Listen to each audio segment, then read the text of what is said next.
Hi all, welcome to Vijayamala சக்கரவர்த்தி channel. இன்றைக்கு உண்டான லன்ச் மெனு என்ன அப்படின்றத கிச்சனுக்குள்ளே போய் பார்க்கலாம். Hi all, welcome to Vijayamala சக்கரவர்த்தி சேனல். ஸோ நேற்றுக்கு என்னால் வீடியோ போட முடியல. சில பேர் கேட்டிருந்த வீடியோ ஏன் போடலை, 3 மணி ஆகிடுத்து அப்படின்ட்டு. 2 நாளாகவே கொஞ்சம் உடம்பு முடியாமல் இருந்தது. ரொம்ப ட்ரௌசியாக ஒரு மாதிரி மயக்கமாகவே இருக்கிற மாதிரி இருந்தது. சரியான தூக்கம் இல்லாததுனால இருந்திருக்கலாம்னு நினைக்கிறேன். ஸோ கொஞ்சம் நேத்திக்கெல்லாம் கொஞ்சம் அப்படியே ரெஸ்ட் எடுத்து இன்னைக்கு கொஞ்சம் நான் பெட்டரா இருக்கேன். ரொம்ப ஹாப்பியா இருக்கேன். இன்னைக்கு மாற்றம் ஒன்றே மாறாதது. ஸோ மாற்றம் கண்டிப்பாக வரும். ஸோ இன்னைக்கு ரொம்ப ஹாப்பி டே எனக்கு. இன்னைக்கு உண்டான மெனு வந்து காலங்காத்தால 8 மணிக்கெல்லாம் எழுந்து பண்ணிட்டு டிவி முன்னாடி உட்காந்தாச்சு. ஸோ இன்னைக்கு உண்டான உங்களுடைய வீடியோல என்ன லஞ்ச் மெனு ரெடி பண்ணிருக்கேன் அப்படின்றத எல்லாரும் வாங்கோ பார்க்கலாம். அட் த சேம் டைம் என் பொண்ணோட கான்வெகேஷனுக்கு எல்லாரும் அவ்வளவு அழகா விஷ் பண்ணியிருந்தேன். கண்டிப்பா அவளுடைய ஒரு இது வந்து சேஞ்சிங் மொமெண்டா இருக்கும். இத்தனை ஆசீர்வாதத்துக்கும் கண்டிப்பாக ஒரு வேல்யூ உண்டு. அவளுமே உங்க எல்லாருக்கும் தேங்க் பண்ணி மெசேஜ் போட்டிருந்தா, நான் அதை வந்து பின் பண்ணிருக்கேன். கண்டிப்பா எல்லாரும் அந்த மெசேஜை போய் பாருங்க. ரொம்ப அழகா தேங்க் பண்ணி போட்டிருந்தா. ஸோ எல்லாருக்கும் ரொம்ப நன்றிகள். இன்னைக்கு உண்டான வீடியோக்கு போலாம். ஸோ எல்லாருமே வீடியோவை லைக் பண்ணிட்டு பாருங்க. வாங்க வீடியோக்குள்ள போகலாம். ஸோ நான் இன்னைக்கு வந்து கர்நாடகா ஃபேமஸ் பிசிபேலே பாத் பண்ண போகிறேன். பிசிபேலே பாத் பவுடர் வந்து எம்டிஆர்து ரெடிமேடாக கிடைக்கிறது. வாங்கி அந்த பொடியை வந்து அப்படியே ரெடிமேடாக யூஸ் பண்ணி பண்ணுறது ஒரு மெத்தடு. நான் பொதுவாகவே என்ன பண்ணிவிடுவேன், ஃப்ரெஷ்ஷாக பொடி அரைச்சி பண்ணுறது தான் என்னோடது இது. ஸோ கொஞ்சமாக ஒரு 4 பேருக்கு உண்டான பொடி அரைக்கிறேன். பட் அதில் ஒரு ஹாஃப் தான் போடுவேன், ஹாஃப் எடுத்து வச்சுடுவேன். ஏன்னா நானும் எங்கள் அப்பா மட்டும்தான் இருக்கோம். ஸோ என்ன எனக்கு மெஷர்மெண்ட்டு, நீங்கள் எதில் வேணால் மெஷர்மெண்ட் எடுத்துக்கோங்க. ஸோ 1 கப்பு அரிசி போட்டேன் அப்படின்னாக்கா ஈக்குவல் அமௌண்ட் ஆஃப் துவரம்பருப்பு போட்டுக்கோங்க. ஸோ இதை வந்து நல்லா அலம்பிட்டு நம்ம குக்கரில் ப்ரெஷர் குக் பண்ணி எடுத்துக்கலாம். ஸோ வறுத்து அரைக்கிற பொடிகள்லாம் என்னன்னு சொல்கிறேன். புளி நினச்சி வச்சுட்டுருக்கேன். ஸோ நான் வந்து எனக்கு இதில் மெஷர்மெண்ட்டில் அரிசியும் பருப்பு எடுத்தாலே செலவழிகிறது கம்மியாக இருக்கும். ஸோ அதனால் நான் என்ன பண்ணுறேன், இதை நான் இப்போ அலம்பி எடுத்துன்னு வரேன். நான் இப்போ அரிசி பருப்பு அலம்பின்னு வந்துட்டேன். நான் இந்த மாதிரி ஒரு கப்பில் தான் நான் வந்து பருப்பு அரிசி எடுத்துனேன். ஸோ இதாலேயே 6 கப்பு தண்ணியை மெஷர் பண்ணி இந்த மக்கில் குத்தி வச்சுருக்கேன். என்ன கணக்கு அப்படின்னாக்கா 1:1:6. 1 கப்பு அரிசி ஈக்குவல் அமௌண்ட் 1 கப்பு துவரம்பருப்பு. எந்த கப்பால் அரிசி எடுத்துட்டோமோ அதே கப்பால் 6 கப்பு தண்ணி. அவ்வளோதான், சிம்பிள் கணக்கு. இதை மூடி போட்டு ஒரு 5-6 விசில் விட்டு எடுத்துக்கலாம். ஏன்னா நல்லா குழையணும், மீன்ஸ் சாஃப்ட் ஆகணும். ஒரு விஷயம் சொல்ல மறந்துட்டேன். இப்போ இந்த குக்கரில் குக் பண்ணச்ச கேரட், பீன்ஸ், ஏதாவது பட்டாணி ஏதாவது போட்டுக்கணுன்னா இதோட போட்டுக்கோங்க. நான் காய் எதுவுமே போடலை. முதல் ரீசன் என்கிட்ட காய் இல்லை. 2வது ரீசன், காய் எவ்வளோ மசித்தாலும் வாயிலேருந்து அதை எடுத்து துப்பி பண்ணுறா எங்கள் அப்பா. ஸோ அதனால் அதை எடுத்து வைக்கிறது எனக்கு ரொம்ப கஷ்டமாக இருக்குது. ஸோ அதனால் நான் காய் எதுவும் ஆட் பண்ணல. காய் எதுவுமே ஆட் பண்ணாமல் இருந்தாலும் நல்லா தான் இருக்கும். நீங்கள் கேரட்டு, பீன்ஸு இதெல்லாம் இதோட சேர்த்துக்கலாம். கொஞ்சமாக காய், நிறையா போடக்கூடாது, அப்புறம் கதம்ப சாதம் மாதிரி ஆகிடும். வாசனைக்கு ஒரு கொஞ்சமாக ஒரு கேரட்டு, பீன்ஸ், பட்டாணின்னு ஏதாவது இதோட நீங்கள் வேக போட்டுக்கலாம். ஸோ வானலியை அடுப்பில் வச்சுட்டேன். பார்த்தேன்னா இது இன்னும் ப்ரெஷர் அடங்கலை, இறக்கி வச்சுருக்கேன். வறுத்துக்கிறதுக்கு தேவையான சாமான்கள் ஃபஸ்ட்டு என்ன பண்ணிடலாம், வானலியை ஆன் பண்ணியிருக்கேன். ஸோ அதனால் கொஞ்சமாக எண்ணெயை குத்திட்டோன்னா சுற்றுன்னு இருக்கும். போடும், இவ்வளோண்டு எண்ணெய் குத்தினா போகிறோம். ஸோ வறுத்துக்கிறதுக்கு நான் இந்த சின்ன ஸ்பூனால் தான் மெஷர்மெண்ட்டு. இந்த ஐஸ்கிரீம்லாம் சாப்பிடுவோம்ல அந்த மாதிரி ஒரு குட்டி ஸ்பூன் தான் இது. இதால் ஒரு டீஸ்பூன் கடலைப்பருப்பு எடுத்திருக்கேன், 2 டீஸ்பூன் உளுத்தம்பருப்பு எடுத்திருக்கேன், 1/2 டீஸ்பூன் மிளகு, 1/2 டீஸ்பூன் வெந்தயம், 1 டீஸ்பூன் ஜீரகம். ஸோ அதுக்கப்புறமா ஒரு 7-8 பேடிகை சில்லி. இதால் 3 டீஸ்பூன் தனியா. எவ்வளோ தனியாக எடுத்துட்டுருக்கேனோ அதே அளவுக்கு கொப்பரை தேங்காய். இதோட 2 லவங்கம், ஒரு 3 லவங்கம், 2 ஏலக்காய், கொஞ்சமாக பட்டை. ஸோ இதெல்லாம் தான். ஸோ நம்ம சாதாரணமாக சாம்பார் பொடிக்கு என்ன சாமான்களோ அதோட பட்டை லவங்கம் நம்ம சேர்த்துக்கிறோம். ஸோ இப்போ எண்ணெய் சுட்டுருக்கு. இது எல்லாத்தையும் ஒன்றா போட்டு வறுக்கக்கூடாது. அந்த வாசனை கரெக்டாக வரணுன்னாக்கா 1 by 1 போடணும். ஃபஸ்ட்டு வெந்தயத்தை போட்டுக்கலாம்.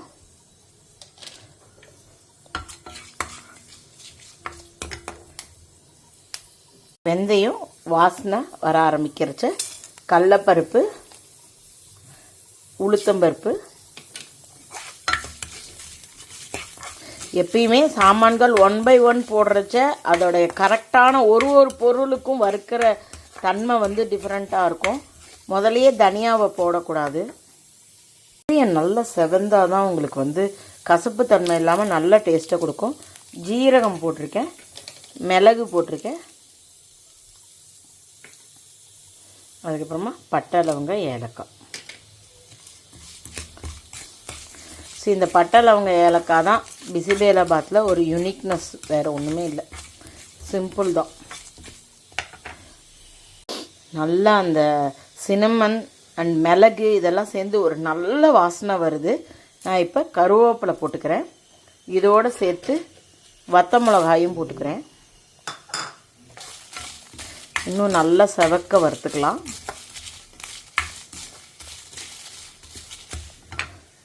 கடைசியாக தனியாவை சேர்த்துக்கலாம்.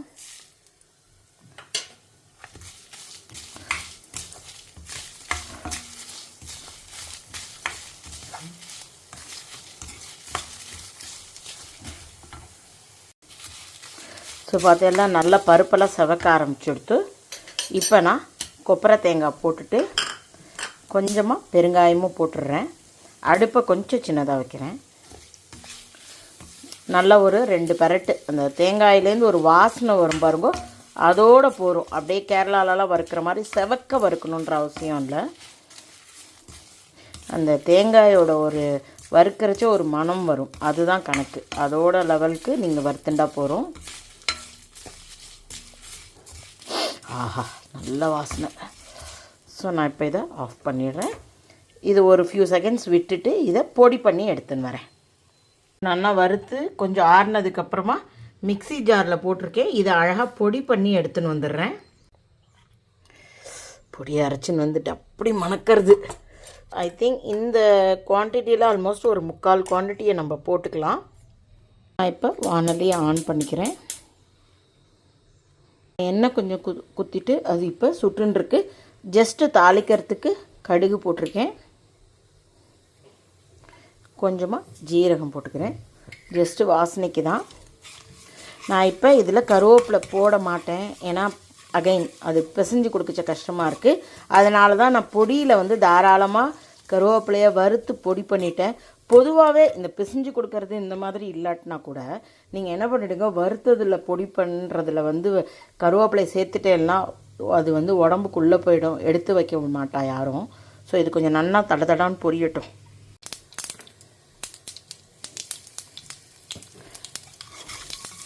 பொடியை அரைச்சதுலேயும் கொஞ்சம் போட்டிருக்கேன், இதுலேயும் கொஞ்சம் போட்டிருக்கேன்.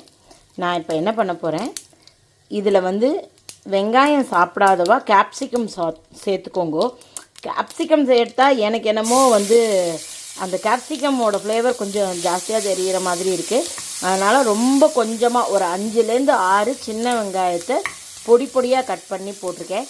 சில பேர் வந்து என்ன பண்ணுவாள், நெய்யில் வந்து சின்ன வெங்காயத்தை பொரிச்சிட்டு அதுக்கப்புறமா அது சாதத்தை கடைசியாக மேலே போடுவாள். நான் இதுலேயே கொஞ்சோண்டு இது பண்ணிவிட்டு கடைசியாக நெய்யை தனியாக குத்திக்கலாம் நம்ம. ஸோ இதுக்குண்டான உப்பு மஞ்சப்பொடி போட்டுக்கிறேன், கல் உப்பு போட்டிருக்கேன். இப்போ புளிஜலம் வந்து ஒரு சின்ன எலுமிச்சம்பழ சைஸ்க்கு கரைச்சி எடுத்துட்டுருக்கேன்.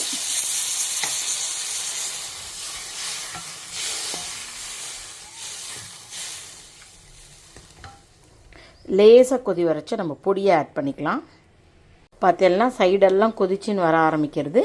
இந்த நேரத்தில் நான் பொடியை எடுத்துட்டுருக்கேன். பார்த்தீங்கன்னா அரைச்சதில் ஒரு 3/4 பங்கு பொடி எடுத்துட்டுருக்கேன்.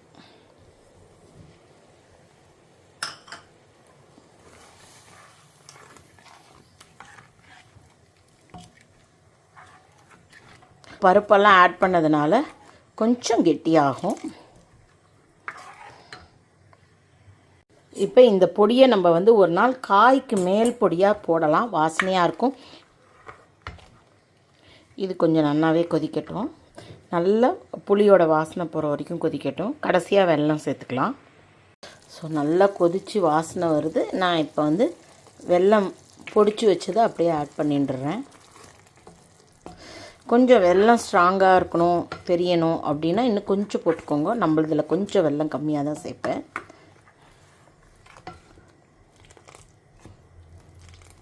தேவைப்பட்டால் நீங்கள் கொப்பரையை வந்து மேலே அப்படி போட்டுக்கலாம். கொஞ்சம் அப்படி ஏறந்தேர் தெரிஞ்சால் நல்லாயிருக்கும்.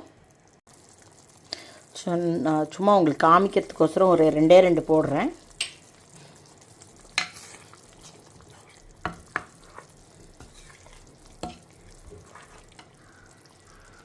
இப்போ நல்லா இது கொதிச்சுன்னு இருக்கு. இந்த ஸ்டேஜில் நீங்கள் உப்பு செக் பண்ணிக்கோங்க. உப்பு வந்து கொஞ்சம் கம்மியாக இருந்தால் ஆட் பண்ணிட்டுருங்க. நான் இப்போ சாதத்தை திறக்கிறேன்.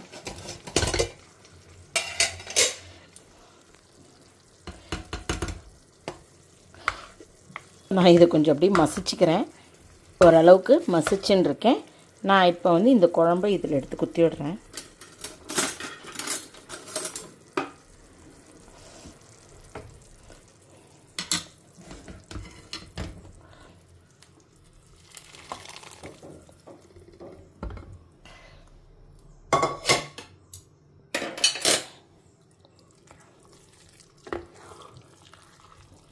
அருமையான வாசனை. நீங்கள் வந்து அந்த குழம்பு பண்ணச்ச எண்ணெய்க்கு பதிலாக நெய் குத்தியும் பண்ணலாம், எண்ணெய் குத்தியும் பண்ணலாம். நான் வந்து கடைசியாக இது மேலே நெய் குத்துவேன். ஸோ ரொம்ப வேண்டாம். சில நேரங்களில் என்ன ஆகிடுறது, ஒரு மாதிரி வயிறு மொத்துன்னு ஆகிடுறது ரொம்ப நெய் சாப்பிட்டாக்கா. ஸோ அதனால் மேலே மட்டும் கொஞ்சமாக நெய் குத்திக்கலாம் அப்படின்ட்டு இதை கம்ப்ளீட்டாக மிக்ஸ் பண்ணிவிட்டு காமிக்கிறேன். நல்லா கலந்துட்டேன். பாருங்க, எவ்வளோண்டு அரிசி போட்டேன், அதுக்கே எவ்வளோ வந்திருக்கு. ஸோ இதுக்கு மேலே நான் இன்னும் கொஞ்சம் நெய் குத்தின்டுறேன். என்ன நெய் இருக்கோ அதை குத்திடுறேன். அப்படி சூட்டோடையே கொஞ்சம் அப்படி கலரி விட்டுட்டோன்னாக்கா நெய் வாசனை எல்லா இடத்துலையும் இருக்கும். இதை அப்படியே நம்ம குக்கர்லேயே மூடியும் வைக்கலாம், இல்லைனா சர்விங் பவுலுக்கு ட்ரான்ஸ்ஃபரும் பண்ணிடலாம். ஸோ நமக்கு சுட சுட பிசி பேலே பாத்.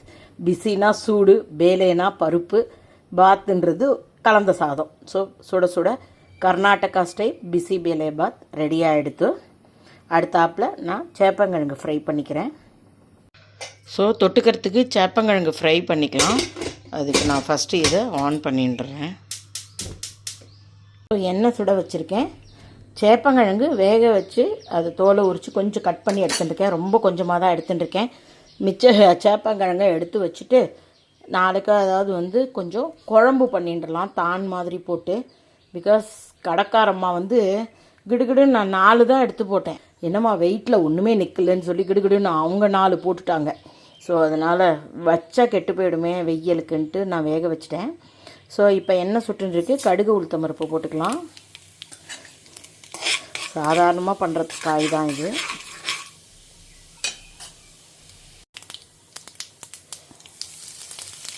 கொஞ்சம் பெருங்காயம் போட்டிருக்கேன், மூச்சு பிடிக்காமல் இருக்கணும். இதுக்குண்டான காரம், கொஞ்சமாக மஞ்சப்பொடி,